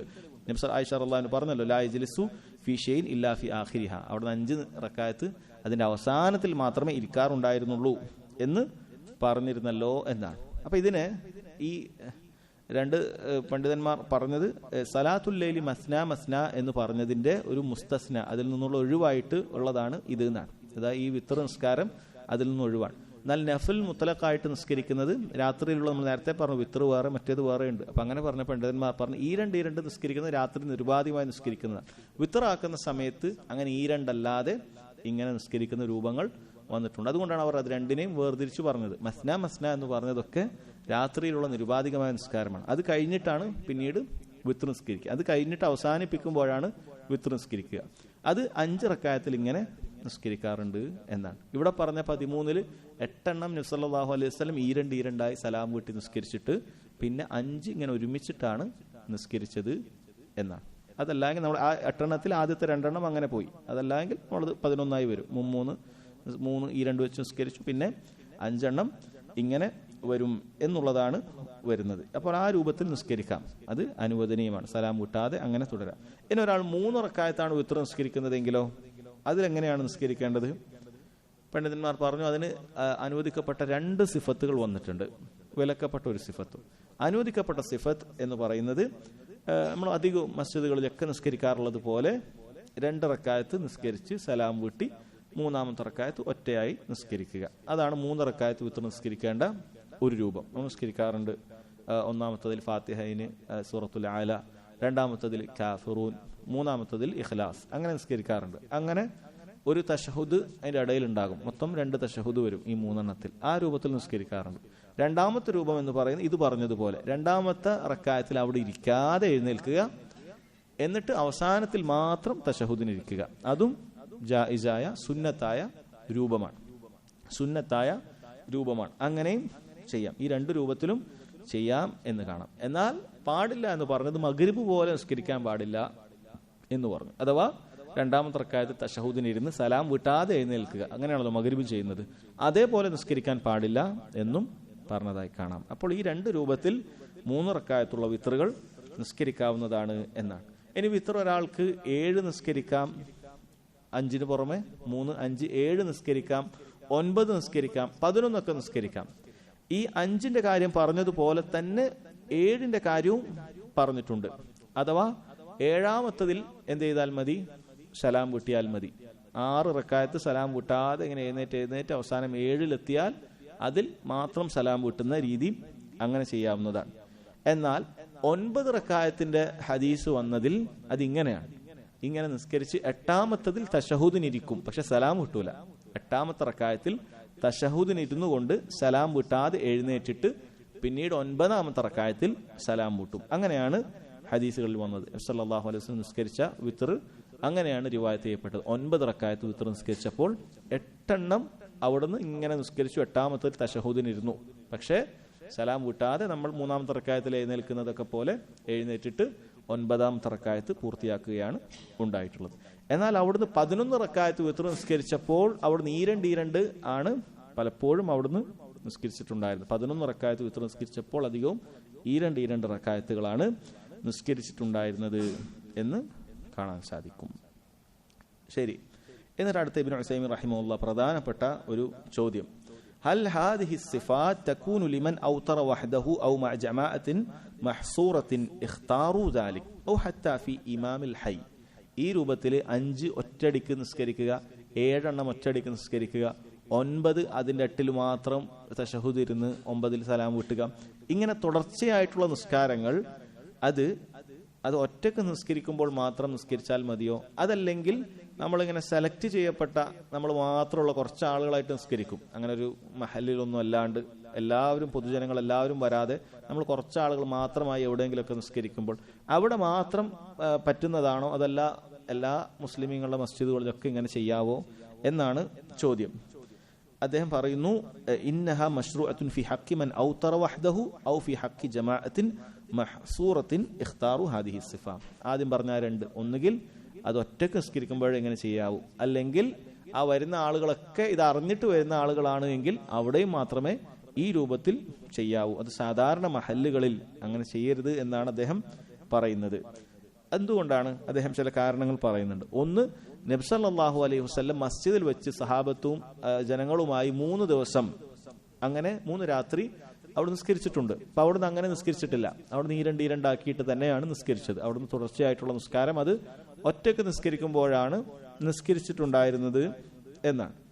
2-ാമത്തെ കാരണം അദ്ദേഹം പറയുന്നത്, ഇത് ഇങ്ങനെ തുടർച്ചയായി നിസ്കരിക്കുക എന്നുള്ളത് അത് ചില ആളുകൾക്ക് വലിയ പ്രയാസം ഉണ്ടാക്കും. കാരണം അതിൻ്റെ ഇടയിൽ ഒരു സലാം വീട്ടാതെ ഒരു വിശ്രമമില്ലാതെയുള്ള നിസ്കാരമാണ്. അപ്പം അങ്ങനെ തുടർച്ചയായി 7 റക്അത്തൊക്കെ നിസ്കരിക്കുക എന്ന് പറയുമ്പോൾ ചിലപ്പോൾ 1 മണിക്കൂറോ അല്ലെ അയാൾ ഓതുന്നതിനനുസരിച്ചിട്ട് അങ്ങനെ വലിയ ദൈർഘ്യം ഉണ്ടാകും. അപ്പം അത്രയും ദൈർഘ്യത്തിൽ നിൽക്കുക എന്നുള്ളത് എല്ലാ ആളുകൾക്കും, പുറമേ നിന്ന് വരുന്ന ആളുകൾക്ക് അറിയില്ല. അപ്പം അത് പ്രയാസമായി തീരും. അങ്ങനെയുള്ള പ്രയാസം ഉണ്ടാക്കരുത് എന്നാണ് പറയുന്നത്. അതേപോലെ തന്നെ ചില ആളുകൾക്ക് ചിലപ്പോൾ മുഴുവൻ നിസ്കരിക്കാതെ പകുതിക്ക് കുറച്ച് മാത്രം നിസ്കരിക്കാൻ താല്പര്യമുള്ള ആളുകളൊക്കെ ഉണ്ടാവും. എന്തെങ്കിലും ജോലി തിരക്കോ, അയാൾ കുറച്ച് നിസ്കരിച്ച് പോകാമെന്നൊക്കെ വിചാരിക്കുന്ന ആളുണ്ടാവും. അപ്പം അവരെ സംബന്ധിച്ചിടത്തോളവും അത് പ്രയാസമാണ്. അതുകൊണ്ട് ഇത്തരത്തിലുള്ള സുന്നത്തുകൾ അത് ഒന്നുകിൽ ഒറ്റക്ക് നിസ്കരിക്കുമ്പോൾ ചെയ്യുക, അത് നടപ്പിലാക്കാൻ വേണ്ടി. അതല്ല എങ്കിൽ അങ്ങനെ ഒരു പ്രത്യേകിച്ച് കുറച്ച് ആളുകൾ മാത്രമാണ്, ഒരു സ്ഥലത്ത് കുറച്ച് ആളുകൾ, ഒരു ഉസ്താദും കുറച്ച് അവരുടെ വിദ്യാർത്ഥികളും ഉണ്ട്. അതല്ലെങ്കിൽ അങ്ങനെ ഇതൊക്കെ എങ്ങനെയാണ് നിസ്കരിക്കുന്നത് എന്നൊക്കെ അറിയുന്ന മാത്രം അവിടെ മാത്രം വരുന്ന കുറച്ച് ആളുകളുണ്ട്. അവരെ സംബന്ധിച്ചിടത്തോളം അവർക്ക് അങ്ങനെ ഈ സുന്നത്ത് ചെയ്യാം. അതല്ലാത്ത ആളുകളെ സംബന്ധിച്ചിടത്തോളം അങ്ങനെ എന്ത് ചെയ്യരുത് എന്നാണ് പറയുന്നത്. ഒരുമിച്ച് ചെയ്യുക എന്നുള്ളത് ജനങ്ങൾക്കൊരു ബുദ്ധിമുട്ടാക്കും. എന്നാൽ അദ്ദേഹം പറയുന്നു, എന്നാൽ ആ 3 റക്അത്തിന്റെ കാര്യം പറഞ്ഞു, അഥവാ 3 റക്അത്ത് വിത്ർ നിസ്കരിക്കുക എന്നുള്ളത്, അത് അദ്ദേഹം പറയുന്നു അത് ജനങ്ങൾക്ക് താങ്ങാവുന്ന കാര്യമാണ്. അത് ചിലപ്പോൾ അങ്ങനെ ചെയ്യുന്നത് ഇങ്ങനെ ഒരു സുന്നത്തുണ്ട് എന്നവരെ പഠിപ്പിക്കാനും ഉപകരിക്കും. വലിയ പ്രയാസമില്ല. അതിൻ്റെ ഇടയിൽ ഒരു തശഹുദ് ഇരുന്നില്ല എന്ന് വെച്ചാൽ പിന്നെ ചെറിയൊരു ഇഖ്ലാസ് ഓതുന്ന ഒരു റക്അത്തും കൂടിയേ അതിലുള്ളൂ. അപ്പോൾ വലിയ പ്രയാസം അവർക്ക് ഉണ്ടാവുകയില്ല. അത് വേണമെങ്കിൽ ഇടയ്ക്കിടയ്ക്ക് മാറ്റി വിത്റുകൾ അങ്ങനെ ജനങ്ങളോടൊപ്പം നിസ്കരിക്കുമ്പോഴും നിസ്കരിക്കാവുന്നതാണ്. നമുക്ക് ഒറ്റയ്ക്കും അത് ഇടയ്ക്ക് ആ രൂപത്തിൽ മാറ്റി നിസ്കരിക്കാവുന്നതാണ്. 2 സുന്നത്തും നമുക്ക് നേടിയെടുക്കുന്നതിന് വേണ്ടി. ഇത്രയുമാണ് ഈ അധ്യായത്തിലുള്ള ഹദീസ്. അതിനുശേഷം കൊടുത്ത അധ്യായം ബാബു ദിക്രി അഖിബസ് സലാ. ബാബു ദിക്രി അഖിബസ് സലാ, നിസ്കാരത്തിന് ശേഷമുള്ള ദിക്റുകളെ കുറിച്ച് പറയുന്ന അധ്യായമാണത്. നിസ്കാരത്തിന് ശേഷം ദിക്ർ ചൊല്ലാൻ അല്ലാഹു സുബ്ഹാനഹു വ തആല ഖുർആനിൽ നമ്മോട് കൽപ്പിച്ചിട്ടുള്ള കാര്യമാണ്. നിസ്കാരത്തിന് ശേഷം ദിക്റുകൾ ചൊല്ലാൻ അല്ലാഹു തആല ഖുർആനിൽ നമ്മോട് കൽപ്പിച്ചിട്ടുണ്ട്. അല്ലാഹു തആല സൂറത്തുൻ നിസാഇൽ പറഞ്ഞു, ഫൈദാ ഖളൈതുമുസ് സലാഹ്, നിങ്ങൾ നിസ്കാരം നിർവഹിച്ചു കഴിഞ്ഞാൽ ഫദ്കുറുല്ലാഹ ഖിയാമൻ വഖുഊദൻ വഅലാ ജുനൂബിക്കും, നിങ്ങൾ നിന്നുകൊണ്ടും ഇരുന്നുകൊണ്ടും നിങ്ങളുടെ പാർശ്വങ്ങളിലായിക്കൊണ്ടും നിങ്ങൾ അല്ലാഹു സുബ്ഹാനഹു വ തആലയെ ഓർക്കുക എന്ന് അല്ലാഹു തആല പറഞ്ഞിട്ടുണ്ട്. ദിക്ർ ചൊല്ലുക എന്ന് തന്നെ അല്ലാഹു സുബ്ഹാനഹു വ തആല പറഞ്ഞിട്ടുണ്ട്. അഥവാ നിസ്കാര ശേഷമുള്ള ദിക്റുകൾ ഒരാൾക്ക് വേണമെങ്കിൽ ഇരുന്നിട്ട് അവിടെ നിന്ന് തന്നെ ദിക്ർ ചൊല്ലാം. ഇനി ഒരാൾക്ക് നടന്നുകൊണ്ടാണ് ദിക്ർ ചൊല്ലണമെങ്കിൽ അതുമാവാം. ഇനി ഒരാൾക്ക് വീട്ടിൽ വെച്ച് നിസ്കരിക്കുകയാണ്, സ്ത്രീകളോ അല്ലെങ്കിൽ നമ്മളോ തന്നെ നിസ്കരിച്ച് അങ്ങനെ നിസ്കാര ശേഷമുള്ള ദിക്ർ ചൊല്ലണമെങ്കിൽ കിടന്നിട്ടും ആവാം. അല്ലാഹു സുബ്ഹാനഹു വ തആല ഖുർആനിൽ പറഞ്ഞിട്ടുള്ള കാര്യമാണത്. നിങ്ങൾ ഖിയാമൻ നിന്നുകൊണ്ടോ വഖുഊദൻ ഇരുന്നു കൊണ്ടോ അല ജുനൂബിക്കും അല്ലെങ്കിൽ നിങ്ങൾ കിടന്നുകൊണ്ടോ ഒക്കെ നിങ്ങൾക്ക് ആ ദിക്ർ ചൊല്ലാം. ദിക്ർ ചൊല്ലാൻ ഇരിക്കണം എന്ന് തന്നെ നിർബന്ധമില്ല. ഇപ്പോൾ രാവിലെയുള്ള ദിക്റുകൾ സ്ത്രീകളെ സംബന്ധിച്ചിടത്തോളം അവർക്ക് ഇനി ഒരാൾക്ക് ഇരുന്ന് ചൊല്ലാൻ പറ്റുന്നില്ല, ഒരാൾക്ക് ചാരി ഇരുന്ന് ചൊല്ലാം, വേറൊരാൾക്കിനി അല്പം ഒന്ന് ചെരിഞ്ഞ് കിടന്നിട്ടാണ് ചൊല്ലാൻ പറ്റുന്നതെങ്കിൽ അങ്ങനെ ചൊല്ലാം. അതിനൊന്നും യാതൊരു കുഴപ്പവുമില്ല. ദിക്ർ ഏറ്റവും നല്ല രൂപത്തിൽ ചൊല്ലാൻ അവർ ശ്രമിക്കുക എന്നാണ്. ശരി, ഇവിടെ അല്ലാഹു സുബ്ഹാനഹു വ തആല ഫദ്കുറുല്ലാഹ്, നിങ്ങൾ അല്ലാഹുവിനെ ദിക്ർ ചെയ്യുക, നിസ്കാരത്തിന് ശേഷം നിങ്ങൾ ദിക്ർ ചെയ്യുക എന്ന് മൊത്തത്തിലാണ് പറഞ്ഞത്. എന്തൊക്കെയാണ് ദിക്ർ എന്ന് പറഞ്ഞു തന്നിട്ടില്ല. അത് ഖുർആനിൽ പറഞ്ഞ ഇത്തരത്തിലുള്ള മൊത്തത്തിലുള്ള കാര്യം നമുക്കറിയാം. അത് ഹദീസിലാണ് സ്ഥിരപ്പെടുന്നത്. നിസ്കാരത്തിൽ അതേപോലെ അഖീമുസ് സലാ, നിസ്കാരം നിർവഹിക്കണമെന്ന് പറഞ്ഞു, പക്ഷേ സുന്നത്തിലാണത് വിശദീകരിച്ച് പറഞ്ഞു തന്നത്. അതേപോലെ ഇവിടെ ദിക്ർ ചൊല്ലണമെന്ന് പറഞ്ഞത് എന്തൊക്കെ ദിക്റുകൾ ചൊല്ലണം എന്നുള്ളത് അത് അല്ലാഹു സുബ്ഹാനഹു വ തആല പറഞ്ഞ കാര്യം നബി സല്ലല്ലാഹു അലൈഹി വസല്ലം ഹദീസിലൂടെ വിശദീകരിച്ചു തന്നു. ഇപ്പൊ ഹദീസിന്റെ പ്രാധാന്യമാണ് മനസ്സിലാക്കുന്നത്. ഹദീസുകൾ ഖുർആനിനെ വിശദീകരിക്കുന്നതാണ്. ഹദീസുകൾ ഇല്ലായിരുന്നെങ്കിൽ ഖുർആനിനെ ആളുകൾക്ക് ദുർവ്യാഖ്യാനിക്കാമായിരുന്നു, പല രൂപത്തിൽ അതിനെ വ്യാഖ്യാനിച്ച് പ്രവർത്തിക്കാമായിരുന്നു. എന്നാൽ അല്ലാഹു തആല അത് വിശദീകരിക്കുന്നതിന് വേണ്ടി ഹദീസുകളെയും വഹിയായി ഇറക്കിയിട്ടുണ്ട്. ആ ഹദീസിലാണ് കാര്യങ്ങൾ പറഞ്ഞിട്ടുള്ളത്. മാത്രവുമല്ല, ഹദീസിനെ കൃത്യമായി മനസ്സിലാക്കാത്ത, ഹദീസിന് പ്രാധാന്യം കൊടുക്കാത്ത ആളുകൾ ഇത്തരം ആയത്തുകൾ ദുർവ്യാഖ്യാനിച്ചുകൊണ്ട് അവർക്ക് കൂട്ടമായി ദിക്ർ ചൊല്ലാനൊക്കെയുള്ള തെളിവായി പറയാറുണ്ട്. കാരണം ഇവിടെ അല്ലാഹു തആല ഫൈദാ ഖളൈതുമുസ് സലാത്ത ഫദ്കുറുല്ലാഹ്, നിങ്ങൾ അല്ലാഹുവിനെ ദിക്ർ ചെയ്യുക എന്നാണ്. അപ്പോൾ ഒരുമിച്ച് ദിക്ർ ഇല്ലാനുള്ള, കൂട്ടത്തോടെ ഇരുന്ന് ദിക്ർ അല്ലാനുള്ള തെളിവാണ് എന്ന് ചിലർ പറയാറുണ്ട്. എന്നാൽ ഈ ഹദീസിനെ എങ്ങനെ മനസ്സിലാക്കണം? നബി സല്ലല്ലാഹു അലൈഹി വസല്ലം എങ്ങനെ പ്രവർത്തിച്ചു എന്ന രീതിയിലാണ് മനസ്സിലാക്കേണ്ടത്. നിസ്കാര ശേഷം അവിടുന്ന് അങ്ങനെ കൂട്ടമായിട്ട് നബി സല്ലല്ലാഹു അലൈഹി വസല്ലം സുബ്ഹാനല്ലാഹ് എന്ന് പറയുക, അപ്പോൾ എല്ലാവരും സുബ്ഹാനല്ലാഹ് സുബ്ഹാനല്ലാഹ് സുബ്ഹാനല്ലാഹ് ചൊല്ലുക, അല്ലെങ്കിൽ നബി സല്ലല്ലാഹു അലൈഹി വസല്ലം ഒപ്പം ഇങ്ങനെ പറയുക, അങ്ങനെ ഉണ്ടായിട്ടുണ്ടോ? ഇല്ല, അങ്ങനെ ഒരിക്കലും ഉണ്ടായിട്ടില്ല, അങ്ങനെ ഉണ്ടായിട്ടേ ഇല്ല. അപ്പോൾ അവർക്കതിന് തെളിവില്ല. കൂട്ടത്തോടുകൂടി ദിക്ർ ചൊല്ലുക എന്നുള്ളതിന് തെളിവില്ല. മറിച്ച് നേരെ എതിരാണ് തെളിവുള്ളത്. എന്താണ്? നമുക്കറിയാം, അബൂ മൂസ അശ്അരി റളിയല്ലാഹു അൻഹുവിന്റെയും അബ്ദുല്ലാഹ് ബിൻ മസ്ഊദ് റളിയല്ലാഹു അൻഹുവിന്റെയും സംഭവം പലപ്പോഴും നമ്മൾ കേട്ടിട്ടുള്ളതാണ്. അവർ മസ്ജിദിൽ ചെന്നപ്പോൾ, അതായത് നബി സല്ലല്ലാഹു അലൈഹി വസല്ലം വഫാത്തിനൊക്കെ കാലങ്ങൾക്ക് ശേഷം മസ്ജിദ് ചെന്നപ്പോൾ അവിടെ കുറച്ച് ആളുകൾ ഇങ്ങനെ കൂടിയിരുന്നു കൊണ്ട് കല്ലുകൾ എടുത്തു വെച്ചുകൊണ്ട് സുബ്ഹാനല്ലാഹ് എന്നൊരാൾ പറയുന്നു, എന്നിട്ട് 100 തവണ ചൊല്ലുന്നു. സബ്ബിഹൂ മിഅ 100 തവണ സുബ്ഹാനല്ലാഹ് ചൊല്ലുക, കബ്ബിറൂ മിഅ 100 തവണ അല്ലാഹു അക്ബർ ചൊല്ലുക, ഹല്ലിലൂ മിഅ 100 തവണ ലാ ഇലാഹ ഇല്ലല്ലാഹ് ചൊല്ലുക. ഒരു നേതാവ് ഇങ്ങനെ കല്ലെടുത്ത് വെച്ച് എല്ലാവരും ഇങ്ങനെ ദിക്റല്ലാണ്. അപ്പോൾ എന്താണ് സംഭവിച്ചത്? അബ്ദുല്ലാഹി ഇബ്നു മസ്ഊദ് റളിയല്ലാഹു പറഞ്ഞു, നിങ്ങൾ എന്ത് വലിയ അബദ്ധമാണ് ചെയ്യുന്നത്. നബി സല്ലല്ലാഹു അലൈഹി വസല്ലം വഫാത്തായിട്ട് അവിടുത്തെ പാത്രങ്ങൾ പൊട്ടിപ്പോയിട്ടില്ല, വസ്ത്രം നുരുമ്പിപ്പോയിട്ടില്ല. അപ്പോഴേക്കും നിങ്ങൾ ഷർറിന്റെ വാതിൽ തുറക്കുകയാണോ, തിന്മയുടെ വാതിൽ തുറക്കുകയാണോ എന്നാണ് പറഞ്ഞത് ദിക്ർ ചൊല്ലുന്ന ആളോട്. അപ്പോൾ അവർ പറഞ്ഞു, അല്ല, ഞങ്ങൾ നല്ലതല്ലാതെ ഉദ്ദേശിച്ചിട്ടില്ല, ഞങ്ങൾ മാ നുരീദു ഇല്ലാ ഖൈറ, ഞങ്ങൾ നല്ലതല്ലാതെ ഉദ്ദേശിച്ചിട്ടില്ല എന്ന് പറഞ്ഞു. അബ്ദുല്ലാഹി ഇബ്നു മസ്ഊദ് തിരിച്ചു പറഞ്ഞു, കം മിൻ മുരീദിൻ ലിൽ ഖൈറി ലൻ യുസീബ, എത്ര നന്മ ഉദ്ദേശിച്ച് ചെയ്യുന്ന ആളുകളാണ് അത് നേടാത്തതായിട്ട്. നിങ്ങൾ നന്മ ഉദ്ദേശിച്ചു, നിങ്ങൾ ഉദ്ദേശശുദ്ധി നന്നായി എന്നുള്ളത് കൊണ്ട് കാര്യമില്ല, മറിച്ച് അതിന് ഇത്തിബാഉ വേണം. ഇഖ്ലാസ് മാത്രം അള്ളാഹുവിന് വേണ്ടി മാത്രമാക്കിയത് കൊണ്ട് ഇബാദത്ത് സ്വീകരിക്കപ്പെടുകയില്ല, അതിന് ഇത്തിബാഉം കൂടി ചേരുമ്പോഴാണ് ഇബാദത്ത് സ്വീകരിക്കപ്പെടുന്നത് എന്ന് പഠിപ്പിച്ചു കൊടുത്തു. അഥവാ കൂട്ടമായി അങ്ങനെ ഒരു ദിക്ർ, അങ്ങനെ ഹൽക്കകൾ ഉണ്ടാക്കാൻ അത് പഠിപ്പിക്കപ്പെട്ടിട്ടില്ല. കൂടിയിരുന്നുകൊണ്ട് ഇങ്ങനെ ദിക്റുകൾ ചൊല്ലുക, അത് ദിക്റു ജമാഇ ഇല്ല. അങ്ങനെ കൂട്ടത്തോടുകൂടി ദിക്റുകൾ ഒരവസ്ഥയിലും നമുക്ക് പഠിപ്പിച്ചു തന്നിട്ടില്ല. നിസ്കാരശേഷമാകട്ടെ, ഇനി അതല്ല തൽബിയത്താകട്ടെ, അതല്ല നമ്മൾ മയ്യിത്ത് മർമാടിന് ശേഷമുള്ള പ്രാർത്ഥനകളാകട്ടെ, ഇവിടെ ഒന്നും തന്നെ കൂട്ടത്തോടു കൂടി അല്ല ചൊല്ലേണ്ടത്, മറിച്ച് ഓരോരുത്തരുമാണ് ചൊല്ലേണ്ടത്. ഓരോരുത്തരും ചൊല്ലുക എന്നതാണ്, ഓരോരുത്തരും ദുആ ചെയ്യുക, അല്ലാതെ കൂട്ടത്തോടെ ഒരാൾ ചൊല്ലി ഏറ്റുപറയുക എന്നുള്ളത് ഇല്ല. അത് അങ്ങനെ കൂട്ടത്തോടുകൂടി ദിക്റുകളുടെ കാര്യം വന്നിട്ടില്ല എന്ന് മനസ്സിലാക്കുക. അഥവാ തെർക്കുസുന്ന, നബി സല്ലല്ലാഹു അലൈഹി വസല്ലം ഉപേക്ഷിച്ചത് ഉപേക്ഷിക്കുക. അല്ലാഹു തആല വദ്കുറുല്ലാഹ് എന്ന് പറഞ്ഞത് നബി സല്ലല്ലാഹു അലൈഹി വസല്ലം അങ്ങനെ ചെയ്തിട്ടില്ല. നബി സല്ലല്ലാഹു അലൈഹി വസല്ലം ചെയ്യാത്തത് ചെയ്യാതിരിക്കലും സുന്നത്താണ്. നബി സല്ലല്ലാഹു അലൈഹി വസല്ലം ചെയ്തത് സുന്നത്താണെന്ന് പോലെ തന്നെ അവിടുന്ന് ഉപേക്ഷിച്ചത് ഉപേക്ഷിക്കലും സുന്നത്താണ്. എന്താണോ നബി സല്ലല്ലാഹു അലൈഹി വസല്ലം ഉപേക്ഷിച്ചത് അതേപോലെ നമ്മളും ഉപേക്ഷിക്കുക. കാരണം ഫദ്കുറുല്ലാഹ് എന്ന് അള്ളാഹു പറയുമ്പോൾ കൂട്ടത്തോടുകൂടി അവിടെ ദിക്ർ ചെല്ലാൻ അവിടെ വേറെ തടസ്സമൊന്നും ഉണ്ടായിട്ടില്ല. അവർക്ക് ചെല്ലാമായിരുന്നല്ലോ, അങ്ങനെ ഒരു തടസ്സമില്ല. ആ സുന്നത്ത് നടപ്പാക്കാൻ അവർക്ക് തടസ്സമില്ല. പക്ഷെ അങ്ങനെ ചെല്ലിട്ടില്ല, അങ്ങനെ ചെയ്തിട്ടില്ല. അതിന്റെ അർത്ഥം അത് ഉപേക്ഷിക്കുക എന്നുള്ളതാണ് നമ്മൾ ചെയ്യേണ്ടത്. അങ്ങനെ ചെയ്യാൻ പാടില്ല. കൂട്ടപ്രാർത്ഥനയ്ക്ക് തെളിവൊക്കെ ചോദിക്കുമ്പോൾ ചില ആളുകൾ ഇതൊക്കെ കൊണ്ടുവരും. കൂട്ടമായി ദിക്ർ ചൊല്ലുന്നത് ഇതാ അള്ളാഹു ഖുർആനിൽ പറഞ്ഞിട്ടുണ്ടല്ലോ, ഫദ്കുറുല്ലാഹ്, നിങ്ങൾ അത് കാരണം ഫദ്കുറു എന്ന് പറയുമ്പോൾ അത് വാവ്, അത് ബഹുവചനം, നിങ്ങൾ എല്ലാവരും ഒരുമിച്ചല്ലേ ചെയ്യാൻ പറഞ്ഞത്, അല്ലാതെ ഉദ്കുർ എന്ന ഏകവചനം അല്ലല്ലോ പറഞ്ഞത് എന്നൊക്കെ ചോദിക്കും. അതിന്റെ തെളിവ് അതാണ്. ഈ ആയത്തിനെ മനസ്സിലാക്കിയ നബിയോ സഹാബത്തോ ഒരിക്കലും അത് അങ്ങനെ മനസ്സിലാക്കിയിട്ടില്ല, അവരങ്ങനെ ചെയ്തിട്ടും ഇല്ല, കൂട്ടത്തോടുകൂടി ചെയ്തിട്ടില്ല എന്ന കാര്യം സാന്ദർഭികമായി മനസ്സിലാക്കുക. ഇനി ഈ ദിക്റിനെ കുറിച്ച് ചില പണ്ഡിതന്മാർ അത് വാജിബാണെന്ന് പറഞ്ഞു, കാരണം അള്ളാഹുവിന്റെ കൽപ്പന ഉള്ളത് കൊണ്ട്. എന്നാൽ അല്ല, ഭൂരിഭാഗം പണ്ഡിതന്മാരും അത് സുന്നത്തുൻ മുഅക്കദ, വളരെ ശ്രേഷ്ഠതയുള്ള സുന്നത്താണ് എന്നാണ് പറഞ്ഞിട്ടുള്ളത്. അഥവാ നിസ്കാര ശേഷമുള്ള നമ്മുടെ മുഴുവൻ ദിക്റുകളും ആദ്യം അസ്തഗ്ഫിറുല്ലാ അസ്തഗ്ഫിറുല്ലാ അസ്തഗ്ഫിറുല്ലാ 3 തവണ പറയുന്നത്, അല്ലാഹുമ്മ അൻതസ്സലാം വമിൻകസ്സലാം തബാറക്ത യാ ദൽ ജലാലി വൽ ഇക്റാം എന്ന് തുടങ്ങി നമ്മൾ ചൊല്ലുന്ന ദിക്റുകൾ മുഴുവനും അത് വളരെ മുസ്തഹബായ, വളരെയധികം ശ്രേഷ്ഠത ലഭിക്കുന്ന കാര്യത്തിൽപ്പെട്ടതാണ് എന്നാണ് പറഞ്ഞിട്ടുള്ളത് എന്നാണ്. എന്നാൽ അത് വാജിബാണെന്ന് പറഞ്ഞിട്ടില്ല. ശരി, ഇതിൽ വന്ന ഹദീസുകൾ വായിക്കാം. ഒന്നാമത്തേത് അൻ അബ്ദുല്ലാഹി ബിൻ അബ്ബാസ് റളിയല്ലാഹു അൻഹുമാ അന്ന റഫ്അ الصوت بالذكر حين ينصرف الناس من المكتوبة كان على عهد النبي صلى الله عليه وسلم وقال ابن عباس كنت أعلم إذا انصرفوا بذلك إذا سمعته وفي لفظ ما كنا نعرف انقضاء صلاة رسول الله صلى الله عليه وسلم إلا بالتكبير.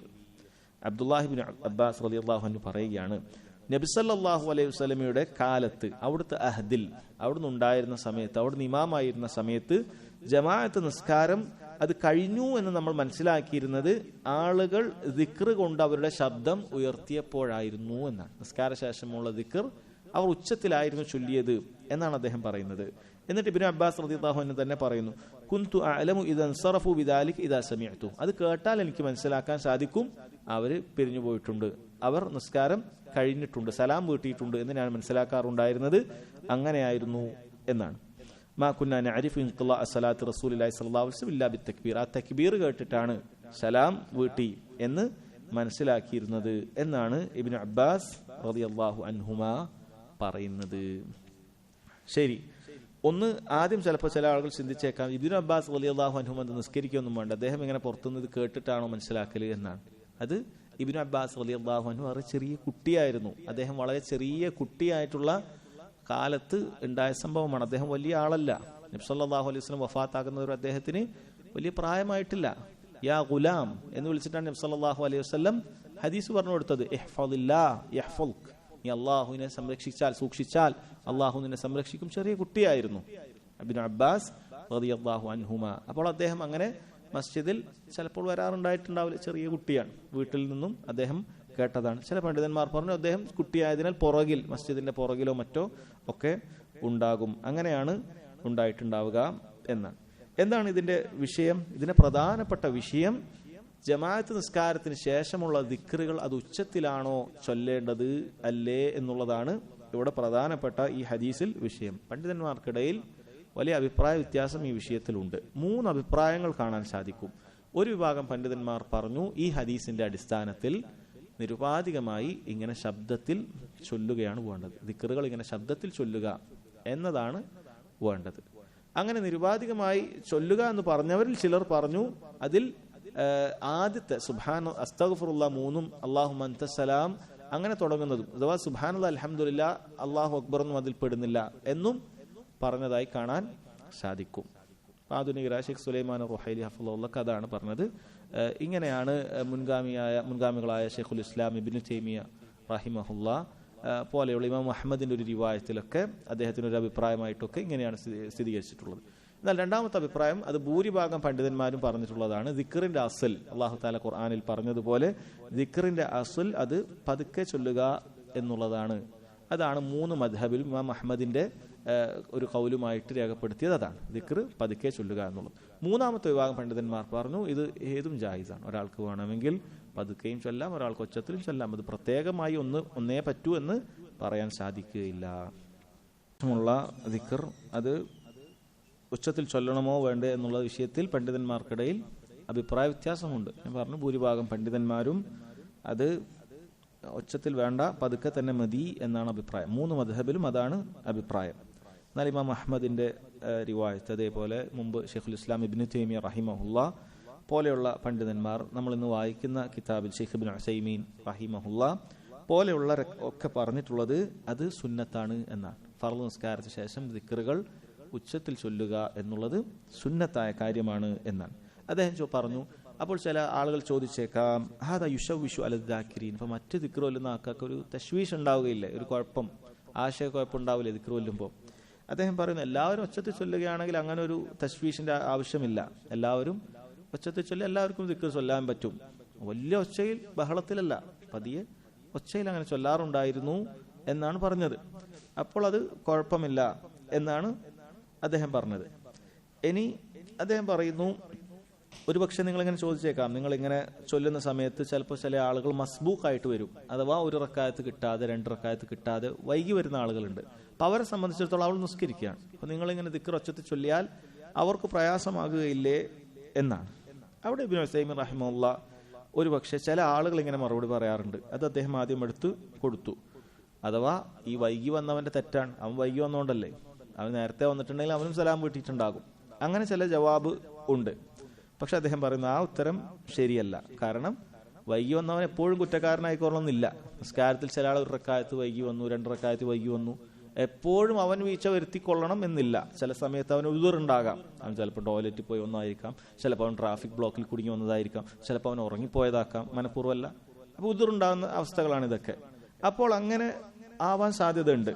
മാത്രവുമല്ല ഇബ്നു ഉസൈമീൻ റഹിമഹുല്ലാഹ് പറയുന്നു, നബി സല്ലല്ലാഹു അലൈഹി വസല്ലം പറഞ്ഞത് ഇദാ സമിഅ്തുമുൽ ഇഖാമത ഫംശു ഇലസ്സലാ, ഇഖാമത്ത് കേട്ടാൽ നിങ്ങൾ നിസ്കാരത്തിന് നടക്കണം എന്നാണ്. ബാങ്ക് കേട്ടാൽ നടക്കണം എന്ന് പറഞ്ഞിട്ടില്ല. അപ്പോൾ ഒരാൾ ഇഖാമത്ത് കേട്ട് നടന്നു വരുമ്പോഴേക്കും റക്അത്ത് പോയതാണെങ്കിൽ അപ്പോഴും അവനെ കുറ്റം പറയാൻ സാധിക്കുകയില്ല എന്നാണ് ഇബ്നു ഉസൈമീൻ റഹിമഹുല്ലാഹ് പറയുന്നത്. അപ്പോൾ ആ ഒരു ജവാബ് ശരിയല്ല. എന്നാൽ അദ്ദേഹം പറയുന്നു നമുക്ക് ഇങ്ങനെ ഒരു തഫ്സീൽ പറയാം. എന്താണത്? നിന്റെ തൊട്ടടുത്ത് അങ്ങനെ ആരും നിസ്കരിക്കുന്നില്ലെങ്കിൽ അത് നിനക്ക് ചൊല്ലാം. എന്നാൽ വേറൊരാളുടെ അടുത്ത് ഇങ്ങനെ എഴുന്നേറ്റ് നിസ്കരിക്കുന്നുണ്ട് എങ്കിൽ അദ്ദേഹം പറയുന്നത് നീ ഒന്ന് നിന്നെ അവന്റെ സ്ഥാനത്ത് ചിന്തിച്ചു നോക്കുക. നീ ഇങ്ങനെ നിസ്കരിക്കുന്ന സമയത്ത് ഒരാൾ ഇങ്ങനെ ഒച്ചത്തിൽ ദിക്ർ ചൊല്ലിയാൽ നിനക്ക് എന്തായിരിക്കും അനുഭവപ്പെടുക? പ്രയാസം അനുഭവപ്പെടാൻ സാധ്യതയുണ്ട്. അതുകൊണ്ട് നീ എന്ത് ചെയ്യുക, ആ സമയത്ത് ദിക്ർ ചൊല്ലാതിരിക്കുക. ഒരാൾ അങ്ങനെ മസ്ബൂക്കായിട്ടുണ്ട് എങ്കിൽ ദിക്ർ ചൊല്ലാതെ ഇരിക്കുക. അതല്ല എങ്കിൽ ചൊല്ലാം എന്നാണ് പറയുന്നത്. വീണ്ടും ചോദ്യങ്ങൾ വരുന്നു അദ്ദേഹത്തിന്റെ അടുത്ത്. എന്താണത്? ഒരു ഖൗം, അവരാരും അങ്ങനെ ചൊല്ലാത്ത ആളുകളാണ്. ഒരു നാട്ടിൽ അങ്ങനെ ഒരു ചൊല്ലുന്ന രീതിയില്ല. അപ്പൊ അവിടെ അങ്ങനെ ഒരാൾ ചൊല്ലിയാൽ എന്താണ്? അവിടെ ഒഴിവാക്കലാണോ അഫ്ളൽ, അതല്ല ചൊല്ലലാണോ അഫ്ളൽ? അദ്ദേഹം പറഞ്ഞു അങ്ങനെയാണെങ്കിൽ അവിടെ ഒഴിവാക്കാം. ആരും ഒരു ചൊല്ലാത്ത ഒരു സ്ഥലത്താണെങ്കിൽ ഒഴിവാക്കാം. പക്ഷെ അദ്ദേഹം മറ്റൊരു കാര്യം കൂടി പറയുന്നുണ്ട്. പക്ഷേ നിനക്ക് അങ്ങനെ ചൊല്ലി അവരങ്ങനെ പതുക്കെ പതുക്കെ അതിലേക്ക് കൊണ്ടുവരാൻ സാധിക്കുമെന്ന് കാണുകയാണ് എങ്കിൽ, നിന്നെ അവരൊരു വിവരമുള്ള ആളായിട്ട് നീ പറയുന്നത് പോലെ ചെയ്യാൻ സാധ്യതയുണ്ട് എന്ന് തോന്നുകയാണ് എങ്കിൽ, അത്തരം സ്ഥലത്ത് നിനക്ക് എന്ത് ചെയ്യാം? അങ്ങനെ ദിക്ർ ചൊല്ലി ആളുകൾക്ക് ആ സുന്നത്ത് പഠിപ്പിച്ചു കൊടുക്കാം എന്നാണ്. പക്ഷെ അദ്ദേഹം പറയുന്നു, എന്നാൽ അങ്ങനെയല്ല സ്ഥിതി. നീ അങ്ങനെ ചൊല്ലിയാൽ അവിടെ വലിയ ഫിത്തന ഉണ്ടാകാൻ സാധ്യതയുണ്ട്. ബിദഅത്ത് കൊണ്ടുവന്നു, പുതിയ ബിദഅത്തുമായിട്ട് വന്നു എന്നൊക്കെ പറഞ്ഞ് ആകെ ഒരു ഫിത്തന ഉണ്ടാവാനൊക്കെ സാധ്യതയുണ്ടെങ്കിൽ അദ്ദേഹം പറയുന്നു ഫഹുന ദർഉൽ മഫാസിദി ഔലാ മിൻ ജൽബിൽ മസാലിഹ്. ഇങ്ങനെ ഉച്ചത്തിൽ ചൊല്ലി ഒരു സുന്നത്ത് കിട്ടുക എന്ന ഗുണത്തേക്കാൾ അവിടെ ഒരു ഫിത്തന ഇല്ലാതിരിക്കുക എന്നതാണ് നല്ലത് എന്ന് അദ്ദേഹം പറയുകയാണ്. ഇതാണ് ഈ വിഷയത്തിൽ അദ്ദേഹം പറഞ്ഞത്. അത് മനസ്സിലാക്കുക. അതിന്റെ കൂടുതൽ വ്യക്തത അറിയാൻ കൂടുതൽ വിവരമുള്ള പണ്ഡിതന്മാരോട് ഇൻഷാ അല്ലാഹ് നമുക്ക് ചോദിക്കാം. അടുത്ത ഹദീസ് അൻ വറാദ് കാതിബിൽ മുഗീറ ഇബ്നു ശുഅബ റളിയല്ലാഹു അൻഹു ഖാല, മുഗീറത്ത് ഇബ്നു ശുഅബ റളിയല്ലാഹു അൻഹു എന്ന സഹാബിയുടെ എഴുത്തുകാരനായിരുന്നു വറാദ്. കാതിബിൽ മുഗീറത്ത് ഇബ്നു ശുഅബ. മുഗീറ അദ്ദേഹം മുആവിയ റളിയല്ലാഹു അൻഹു ഭരിക്കുന്ന കാലത്ത് കൂഫയിലുള്ള ഭരണം ഏറ്റെടുത്ത സഹാബിയായിരുന്നു അൽ മുഗീറത്ത് ഇബ്നു ശുഅബ റളിയല്ലാഹു അൻഹു. അദ്ദേഹം പറയുകയാണ്, അഥവാ ഈ എഴുത്തുകാരനാണ് പറയുന്നത്, അംല അലയ്യ അൽ മുഗീറത്ത് ഇബ്നു ശുഅബ ഫി കിതാബിൻ ഇലാ മുആവിയ.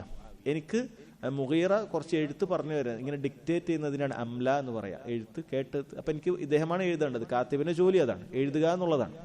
അപ്പൊ അദ്ദേഹം പറയുന്ന സമയത്ത് അദ്ദേഹം മുആവിയ റളിയല്ലാഹു അൻഹു, അദ്ദേഹമാണ് അമീറിന് ഒരു കത്ത് എഴുതിയിരുന്നു എന്നാണ്. എന്താണ് ആ കത്തിലുള്ളത്? അന്ന നബിയ സല്ലല്ലാഹു അലൈഹി വസല്ലം കാന യഖൂലു ഫീ ദുബരി കുല്ലി സലാത്തിൻ മക്തൂബ.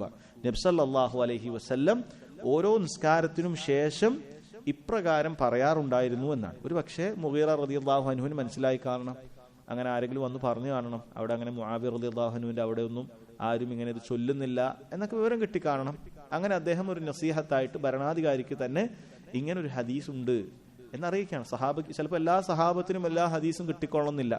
പ്രത്യേകിച്ചും ഭരണത്തിലിരിക്കുന്ന ആളുകളെ സംബന്ധിച്ചിടത്തോളം അവർ അങ്ങനെയുള്ള ചിലപ്പോൾ ഇൽമ് പഠിക്കുന്നതിനൊക്കെ അവർ ഒരുപാട് തടസ്സങ്ങളുണ്ടാവും. അവർ ഭരണത്തിലാണ്, ഒരുപാട് തടസ്സങ്ങളുണ്ട്. അങ്ങനെ അദ്ദേഹം ഒരു എഴുത്ത് എഴുതിയതാണ്. എന്താണ് ആ എഴുത്തിലുള്ളത്? നബി സല്ലല്ലാഹു അലൈഹി വസല്ലം നിസ്കാര ശേഷം പറയാറുണ്ടായിരുന്ന ഒരു ദിക്ർ, ലാ ഇലാഹ ഇല്ലല്ലാഹ് വഹ്ദഹു ലാ ശരീക ലഹു ലഹുൽ മുൽക്കു വലഹുൽ ഹംദു വഹുവ അലാ കുല്ലി ഷൈഇൻ ഖദീർ അല്ലാഹുമ്മ ലാ മാനിഅ ലിമാ അഅതൈത വലാ മുഅതിയ ലിമാ മനഅത വലാ യൻഫഉ ദൽ ജദ്ദ മിൻകൽ ജദ്ദ് എന്ന ദിക്റാണ്. ഇത് പറഞ്ഞതിന് ശേഷം ഇദ്ദേഹം പറയുകയാണ്, അഥവാ എഴുത്തുകാരനായ വറാദ് പറയുകയാണ്, തുമ്മ വഫത്തു ബഅദ ദാലിക ഇലാ മുആവിയ. പിന്നീട് ഞാൻ മുആവിയ റളിയല്ലാഹു അൻഹുവിന്റെ അടുക്കൽ പിന്നീട് ഒരിക്കൽ ഒരു നിവേദക സംഘത്തോടൊപ്പം പോയപ്പോൾ ഫസമിഅ്തുഹു യഅ്മുറു الناس ബിദാലിക്. അദ്ദേഹം ജനങ്ങളോട് ഇത് കൽപ്പിക്കുന്നത് ഞാൻ കണ്ടിട്ടുണ്ട്. അത് മുആവിയ റളിയല്ലാഹു അൻഹു അത് കേട്ട ഉടനെ, കത്ത് കിട്ടിയ ഉടനെ പിന്നീട് അത് നടപ്പാക്കിയിരുന്നു എന്നാണ്. നാട്ടിൽ പിന്നീട് ജനങ്ങളോടൊക്കെ അത് ഉപദേശിക്കുന്നത് ഞാൻ കേട്ടിരുന്നു എന്ന് പറഞ്ഞതായി കാണാൻ സാധിക്കും. അപ്പോൾ ഇവിടെ ഇത് സുന്നത്തായിട്ടുള്ള ഒരു ദുആയാണ്, അല്ലെങ്കിൽ ദിക്റാണ്. നിസ്കാര ശേഷമുള്ള ഈ പറഞ്ഞത് ലാ ഇലാഹ ഇല്ലല്ലാഹ് വഹ്ദഹു ലാ ശരീക ലഹു ലഹുൽ മുൽക്കു വലഹുൽ ഹംദു വഹുവ അലാ കുല്ലി ഷൈഇൻ ഖദീർ അല്ലാഹുമ്മ ലാ മാനിഅ ലിമാ അഅതൈത വലാ മുഅതിയ ലിമാ മനഅത വലാ യൻഫഉ ദൽ ജദ്ദ മിൻകൽ ജദ്ദ് എന്നുള്ളത് നിസ്കാര ശേഷം ചൊല്ലേണ്ടതായ ഒരു ദിക്റാണ്. എല്ലാ ദിക്റുകളും ഈ ഹദീസിൽ പറഞ്ഞിട്ടില്ല, അല്ലെ? നമ്മൾ അറിയാവുന്ന കാര്യമാണത്. എല്ലാ ദിക്റുകളോട് പറഞ്ഞിട്ടില്ല. ഇത് അതുപോലെ തന്നെ മനസ്സിലാക്കേണ്ടത്, ഇത് നിസ്കാര ശേഷം നേരെ പറയേണ്ടതല്ല. കാരണം അത് വേറെ ഹദീസ് കൊണ്ട് തെളിവുണ്ട്. നിസ്കാര ശേഷം നേരത്തെ പറയേണ്ടത്, ആദ്യം പറയേണ്ടത് അസ്തഗ്ഫിറുല്ലാഹ് എന്ന 3 വാക്കാണ് എന്നുള്ളത് വേറെ ഹദീസിൽ തെളിവുണ്ട്. അപ്പൊ അത് വ്യക്തമാണ്. പിന്നീട് അല്ലാഹുമ്മ അൻതസ്സലാം വമിൻകസ്സലാം തബാറക്ത യാ ദൽ ജലാലി വൽ ഇക്റാം. പിന്നീടാണ് ലാ ഇലാഹ ഇല്ലല്ലാഹ് വഹ്ദഹു ലാ ശരീക ലഹു ലഹുൽ മുൽക്കു വലഹുൽ ഹംദു വഹുവ അലാ കുല്ലി ഷൈഇൻ ഖദീർ. പിന്നീടാണ് അല്ലാഹുമ്മ ലാ മാനിഅ ലിമാ അഅതൈത വലാ മുഅതിയ ലിമാ മനഅത വലാ യൻഫഉ ദൽ ജദ്ദ മിൻകൽ ജദ്ദ് എന്ന വാക്കുകളൊക്കെ അതിനുശേഷമാണ് പറയേണ്ടത്. അത് അറിയാത്ത ആളുകളുണ്ട് എങ്കിൽ വലിയ ശ്രേഷ്ഠത ഉള്ള കാര്യമാണ്. അതൊരിക്കലും നഷ്ടപ്പെടുത്താൻ പാടില്ല. മനസ്സിലാക്കുക. ഇനി ദിക്റിന്റെ അർത്ഥം നമ്മൾ പലപ്പോഴും കേട്ട വാക്കുകളാണ്. ലാ ഇലാഹ ഇല്ലല്ലാഹ് നമ്മൾ ഒരുപാട് കേട്ടിട്ടുള്ളതാണ്. അല്ലാഹു അല്ലാതെ ആരാധനക്ക് അർഹനില്ല വഹ്ദഹു ലാ ശരീക ലഹ്. എന്താണ് വഹ്ദഹു ലാ ശരീക ലഹ്?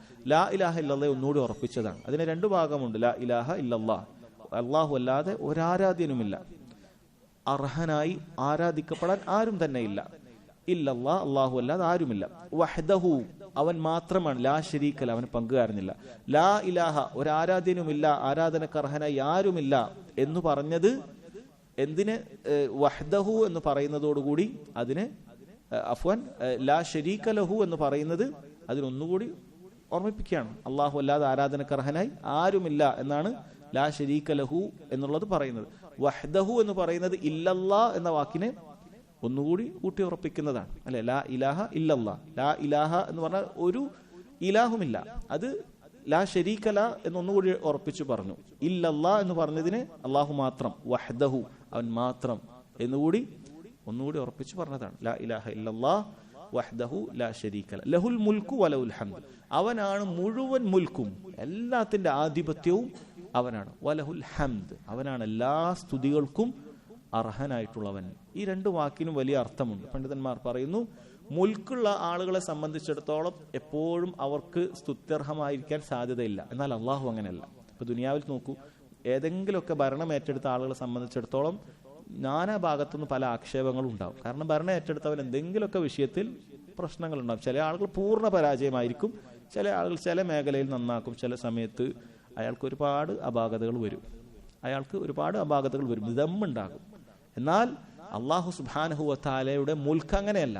അള്ളാഹു ഇതിനെല്ലാം അധികാരം അള്ളാഹുവിനുണ്ടായാലും അതിൽ യാതൊരു കുറവും അള്ളാഹു സുബ്ഹാനഹു വ തആലയുടെ അധികാരത്തിലില്ല. അള്ളാഹുവിന്റെ നിയമങ്ങളില്ല, അള്ളാഹു തഖ്ദീറാക്കുന്ന ഖദറാക്കുന്ന കാര്യങ്ങളില്ല. അതുകൊണ്ട് തന്നെ വലഹുൽ ഹംദ്, ലഹുൽ മുൽക്കു, അവനാണ് എല്ലാ മുൽക്കും ആധിപത്യവും അവനാണ്. വലഹുൽ ഹംദ്, അവനാണ് എല്ലാ ഹംദും എല്ലാ സ്തുതിയും അവന് തന്നെയാണ് എന്നാണ് അതിൽ പറഞ്ഞിട്ടുള്ളത്. വഹു അലാ കുല്ലി ഷൈഇൻ ഖദീർ, എല്ലാ കാര്യങ്ങൾക്കും കഴിവുള്ളവനായ അള്ളാഹുവാണ് അവൻ എന്നാണ് അതിലൂടെ നമ്മൾ പറയുന്നത്. പിന്നീട് പറഞ്ഞ അല്ലാഹുമ്മ ലാ മാനിഅ ലിമാ അഅ്തൈത, അള്ളാഹുവേ നീ നൽകിയ കാര്യം തടയാൻ ആരുമില്ല. ഒരു മുഅ്മിൻ അവന്റെ ഹൃദയത്തിൽ തട്ടി പറയേണ്ട കാര്യമാണ്. കാരണം അവന്റെ ഈമാന്റെ ഭാഗമാണത്, ഖദറിലെ വിശ്വാസത്തിന്റെ ഭാഗമാണത്. അല്ലാഹു സുബ്ഹാനഹു വ തആല ഒരു കാര്യം തടയാൻ ഉദ്ദേശിച്ചാൽ അതാര് വിചാരിച്ചാലും നമുക്ക് കൊണ്ടുതരാൻ സാധിക്കുകയില്ല. വലാ മുഅ്തിയ ലിമാ മനഅ, റബ്ബേ നീ തടഞ്ഞ കാര്യം, അത് നീ നൽകാൻ ഉദ്ദേശിക്കുന്ന കാര്യം, അത് തടയാൻ അതും ആർക്കും സാധിക്കുകയില്ല. അള്ളാഹു നൽകാൻ ഉദ്ദേശിച്ചോ അത് ലോകം മുഴുവൻ തടയാൻ നോക്കിയാൽ സാധിക്കുകയില്ല. അള്ളാഹു തടഞ്ഞോ ലോകം മുഴുവനും പരിശ്രമിച്ച് നിനക്ക് കൊണ്ടുതരാൻ സാധിച്ചാലും നോക്കിയാലും അതൊരിക്കലും സംഭവിക്കുകയില്ല എന്നാണ് അതിൽ പറഞ്ഞിട്ടുള്ളത്. വലാ യൻഫഉൽ ജദ്ദ മിൻകൽ ജദ്ദ്, ഗിന ഉള്ള അഥവാ സമ്പത്തുള്ളവന്റെ സമ്പത്തൊന്നും അത് നിന്റെ അടുക്കൽ ഉപകാരപ്പെടുകയില്ല. അങ്ങനെയുള്ള സമ്പത്തുള്ളവൻ അവന് വലിയ സ്ഥാനമൊന്നും അള്ളാഹുവിന്റെ അടുക്കൽ ഉണ്ടാവുകയില്ല എന്ന കാര്യം അവിടെ പറയുകയാണ്. പിന്നെ ഹദീസിന്റെ അവസാനം പറഞ്ഞത് ഇദ്ദേഹം പിന്നീട് പോയ സമയത്ത് ഇത് മുആവിയ റളിയല്ലാഹു അൻഹു പറഞ്ഞതായി കാണുന്നു, അദ്ദേഹം കൽപ്പിക്കുന്നു എന്നാണ്. അത് അദ്ദേഹത്തിന്റെ ഒരു ഭരണാധികാരിയുടെ വിനയമായിട്ടാണ് പണ്ഡിതന്മാർ പറയുന്നത്. അദ്ദേഹം അഥവാ കേട്ട ഉടനെ തന്നെ കാര്യങ്ങളൊക്കെ സ്വീകരിക്കുക എന്ന കാര്യം അവിടെ സംഭവിച്ചിട്ടുണ്ട് എന്നാണ് പറഞ്ഞിട്ടുള്ളത്. ഇൻഷാ അല്ലാഹ് ഈ അധ്യായത്തിലുള്ള കുറച്ച് ഹദീസുകൾ കൂടിയുണ്ട്, അത് അടുത്ത ക്ലാസ്സുകളിൽ മനസ്സിലാക്കാം. വല്ലാഹു തആല അഅലം വസല്ലല്ലാഹു അലാ നബീന മുഹമ്മദ് വഅലാ ആലിഹി വസഹ്ബിഹി വസല്ലം. സുബ്ഹാനകല്ലാഹുമ്മ വബിഹംദിക അഷ്ഹദു അൻ ലാ ഇലാഹ ഇല്ലാ അൻത അസ്തഗ്ഫിറുക വഅതൂബു ഇലൈക്.